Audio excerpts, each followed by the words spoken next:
Hi அஸ்ஸலாமு அலைக்கும். Welcome to my channel. நம்ம சேனலில் இப்போ என்ன பார்க்க போகிறோம்னா ஈரல் செவரொட்டி கிரேவி. ஈரல் செவரொட்டி கிரேவி எப்படி செய்யணும்னு பார்க்கலாம் பாருங்கள். ரொம்ப சூப்பராக இருக்கும், ஜம்முன்னு இருக்கும், சாப்பிட்றதுக்கு அம்புட்டு எம்மியாக இருக்கும். இது சாதத்தோடு சாப்பிட்றதுக்கு ரொம்ப நல்லாயிருக்கும். இட்லி, தோசை, சப்பாத்தி, நான், பூரி எல்லாத்தோடும் சாப்பிட்றதுக்கும் ரொம்ப சுவையாக இருக்கும், சாப்பிட்றதுக்கு எம்மியாக இருக்கும், ரொம்ப நல்லாயிருக்கும். ஈரல் செவரொட்டி கிரேவி ரொம்ப நல்லாயிருக்கும், சாப்பிட்றதுக்கு அம்புட்டு ருசியாக இருக்கும். இதே மாதிரி நீங்களும் செய்து பாருங்கள், உங்களுக்கும் பிடிக்கும்னு நினைக்கிறேன்.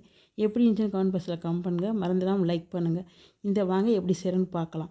இப்போ பாருங்கள், செவரொட்டியும் ஈரலும் எடுத்து வச்சுருக்கேன். ஒரு 1/2 கிலோ எடுத்து வச்சுருக்கேன். நான் ஈரலும் செவரொட்டியும் மட்டுமே, வேறு ஒன்றும் இல்லை. கொழுப்பு கொஞ்சமாக அதில் சேர்த்துருக்கோம், அப்போ தான் டேஸ்ட்டு கொடுக்கும். அதனால் கொழுப்பு கொஞ்சம் சேர்ந்துருக்கு. இது ஒரு 1/2 கிலோ எடுத்து வச்சுருக்கேன். இப்போ இதுக்கு தேவையான பொருள்: தக்காளி 2 தக்காளி, வரமிளகாய் ஒரு 20 வரமிளகாய் கிள்ளி வச்சுருக்கேன், வெங்காயம் ஒரு 2 வெங்காயம் பெரிய வெங்காயம் நறுக்கி வச்சுருக்கேன். இப்போ இதுதான் தேவையான பொருள். இப்போ அடுப்பில் ஒரு குக்கர் எடுத்து வச்சு குக்கரை எண்ணெய் சேர்த்துருக்கேன். எண்ணெய் காயட்டும். பாருங்கள், எண்ணெய் காஞ்சிருச்சு. எண்ணெய் காஞ்சதுக்கப்புறமா சும்மா 2 தலை ரம்பத்தலை சேர்த்துருக்கேன். ரொம்ப வாசமாக இருக்கும், அதுக்காக. நீங்கள் இருந்தால் சேர்த்துக்கலாம், இல்லாட்டினா வேண்டாம். இப்போ கட் பண்ணி வச்சுருக்க வெங்காயத்தை சேர்த்து நல்லா வதக்கிக்கிடுவோம். இந்த வெங்காயம் நல்லா கலர் சேஞ்ச் ஆகி வரணும், அப்போ தான் ரொம்ப நல்லாயிருக்கும். இந்த ஈரல் செவரொட்டி கிரேவி ரொம்ப சூப்பராக இருக்கும்.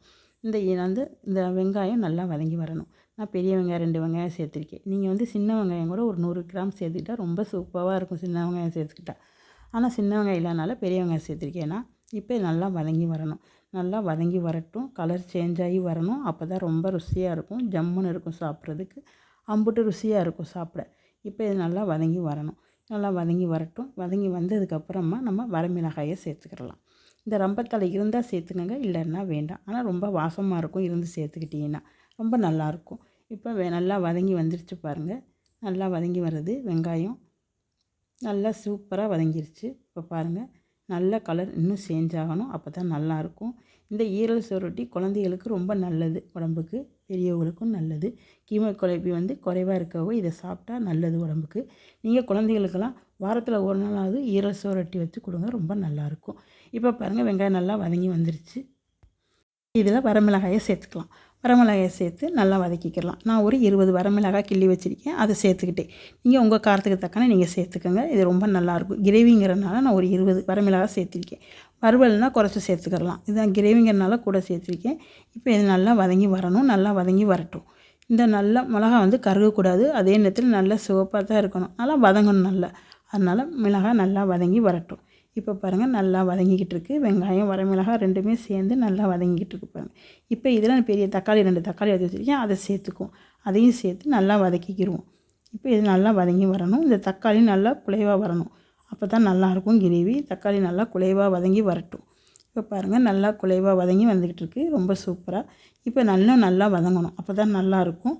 பாருங்கள், இதே மாதிரி நீங்களும் கலர் சேஞ்ச் ஆகிற மாதிரி வதக்கிக்கோங்க, அப்போ தான் நல்லாயிருக்கும், ரொம்ப சூப்பராக இருக்கும். இந்த குழந்தைகளுக்கு இந்த கிரேவி கொடுக்குறப்போ சாதத்தில் போட்டு பிசைஞ்சு கொடுத்தீங்கன்னா உடம்புக்கு ரொம்ப நல்லது. இப்போ நல்லா வதங்கி வந்துருச்சு பாருங்கள். இப்போ இதில் நம்ம இஞ்சி பூண்டு பேஸ்ட்டு சேர்த்துக்கலாம். இப்போ நல்லா வதங்கிருச்சு பாருங்கள். இதில் ஒரு 1 ஸ்பூன் இஞ்சி பூண்டு பேஸ்ட்டு 1 ஸ்பூன் சேர்த்துக்கிறேன். நீங்கள் வச்ச கறிக்கு தக்கன சேர்த்துக்கலாம். நான் 1/2 கிலோ சேர்த்துருக்கேன், அதனால் நீங்கள் அதுக்கு தக்கன சேர்த்துக்கலாம். நான் 1 ஸ்பூன் சேர்த்துருக்கேன். இதையும் சேர்த்து நல்லா வதக்கிக்கிடுவோம், நல்லா வதங்கணும். இப்போ இஞ்சி பூண்டு பேஸ்ட்டு ராசுமல் போகணும், அப்போ தான் நல்லாயிருக்கும், நல்லா வதங்கி வரணும். இப்போ நல்லா வதக்கிக்கிட்டு இருக்கோம் பாருங்கள். இப்போ நல்லா வதங்கி வருது. நம்ம தீயை குறைச்சி வச்சுக்கலாம், ஏன்னா கூட வச்சா கருகிரும், பிடிக்கிற மாதிரி இருக்கும். அதனால் குறைச்சி வச்சே வதக்கிக்கிடலாம். இந்த ராசுமல் போகிற வரையும் நல்லா வதக்கிட்டு இதில் வரமிளகாய்த்தூள் சேர்த்துக்கலாம். வரமிளகாய்த்தூள் நான் 1 ஸ்பூன் சேர்த்துருக்கேன். நீங்கள் உங்கள் காரத்தக்கன சேர்த்துக்கோங்க, கூட சேர்த்துக்கலாம். இது வீட்டு மிளகாய்த்தூள் தான், அதனால் காரமாகவும் இருக்கும், கலராகவும் இருக்கும். அதனால் நான் 1 ஸ்பூன் சேர்த்துருக்கேன். 1 ஸ்பூன் சேர்த்து நல்லா வதக்கி விட்டுக்கிறேன். இது நல்லா வதங்கி வரணும் பாருங்கள். இந்த ராசுமல் போகணும், அதே நேரத்தில் கருகக்கூடாது. இது நல்லா வதங்கி வந்ததுக்கப்புறமா அந்த மட்டனை சேர்த்துக்கலாம். அந்த ஈரல் செவரொட்டியை சேர்த்துக்கலாம். சேர்த்து நல்லா வதக்கிக்கிடலாம் பாருங்கள். இப்போ அதெல்லாம் சேர்த்துக்கிறேன். இந்த மட்டனை சேர்த்து நல்லா வதக்கிக்கிடுவோம். ஈரல் செவரொட்டியை சேர்த்து கொழுப்போடு சேர்ந்தால் தான் டேஸ்ட் கொடுக்கும், அதனால தான் கொழுப்போடு எடுத்து வச்சுருக்கேன். இப்போ இதையும் சேர்த்து நல்லா வதக்கிக்கலாம். இதோட கல் உப்பு, தேவையான அளவு கல் உப்பு சேர்த்துக்குவோம். கல் உப்பு சேர்த்து நல்லா வதக்கிக்கிடுவோம். இது எல்லாமே நல்லா வதங்கி வரணும். இந்த ஈரல் செவரொட்டி எல்லாம் சேர்ந்து மிளகாத்தூளோடு சேர்ந்து உப்பு சேர்ந்து நல்லா வதங்கி வரணும். நல்லா வதக்கிறதுல தான் இதோடைய டேஸ்ட்டே இருக்குது. நல்லா வதக்கிக்கிறணும். ஏன்னா சீக்கிரமாக 2 கிண்டி கிண்டிட்டு தண்ணி ஊற்றிட்டோம்னா டேஸ்ட் கொடுக்காது. அதனால் நல்லா வதங்கி வர்ற மாதிரி நம்ம கிண்டணும், நல்லா வதக்கி விடணும். நல்லா வதங்கி வந்ததுக்கப்புறமா இதுக்கு தேவையான அளவு நம்ம தண்ணி சேர்த்துக்கலாம்.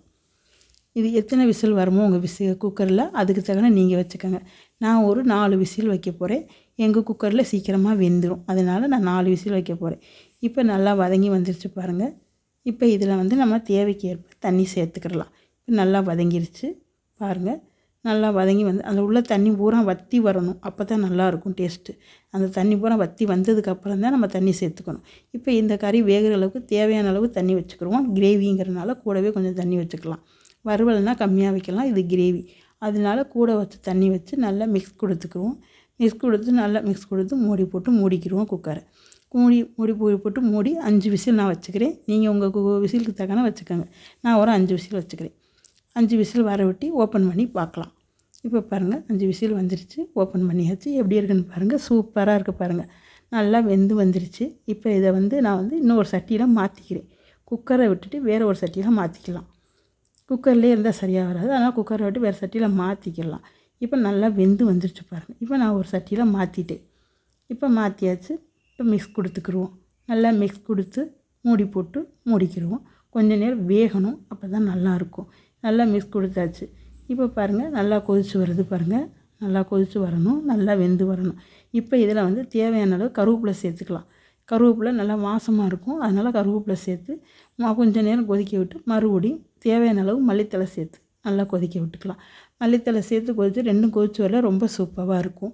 அதே மாதிரி ஒரு ஸ்பூன் மிளகும் ஒரு ஸ்பூன் ஜீரகமும் சேர்த்து நல்லா நுணுக்கி வச்சுருக்கேன். அம்மியில் வச்சு நுணுக்கி வச்சுருக்கேன். ஏன்னா மிக்சியில் போட்டு அரைக்கக்கூடாது, ஐஸாகிடும். அதனால் கல்லில் வச்சு நல்லா நுணுக்கி வச்சுருக்கேன்.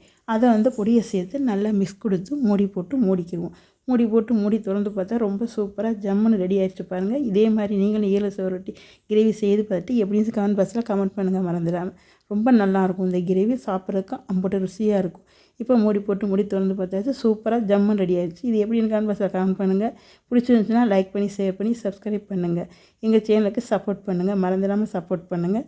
இந்த வீடியோ பார்த்த அனைவருக்கும் நன்றி. அடுத்த ஒரு வீடியோவில் சந்திக்கலாம். பாய்.